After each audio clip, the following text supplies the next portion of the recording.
Hello everyone and welcome to At the Movies. So today I want to talk about The Girl with the Dragon Tattoo. This is directed by David Fincher. So this is the American version that I'm going to talk about.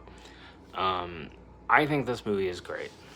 You know, when I first went in and saw this film, I was already a huge fan of the Swedish version.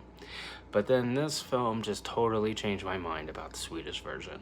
So this is my go-to film. I'll go back to the Swedish version, but not as much as this one. I think it's just perfectly cast. Daniel Craig is great.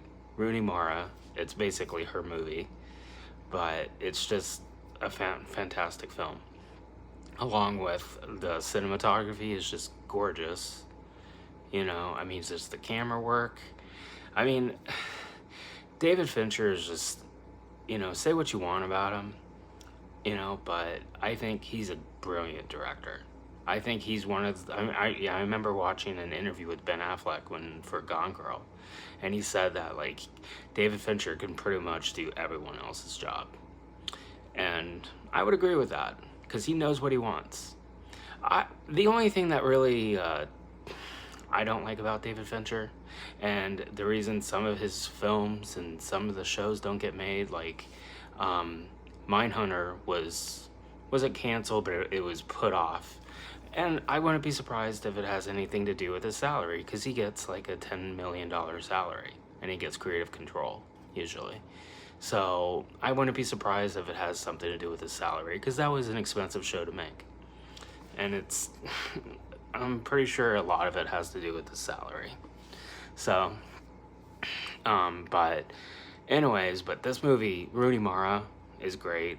All of the actors that are in this are just great. It's just a shame that we didn't get a sequel. And it's because the budget was almost 100 million at that time. So it's probably because of inflation, it's probably risen like a little bit. But originally, I remember watching a video about it, and I don't know if it's true or not, but David Fincher took a lot of the extra money that was supposed to be made for the sequel. They could have made the sequel for a lot less money. You know, I mean, the Swedish version was made for under like $1 million whenever that came out. So you use all Swedish crew, you know, but really at the end of the day, you're just paying for salaries. You know, that's really what it is. And so, but it's such a shame, because this is such a beautiful film. Just imagine what the other two films would have been. They could have done it like in like, you know, like 2 films all at once and just filmed a movie back to back. But no. But I hope you enjoyed this movie as much as I did. So, thank you.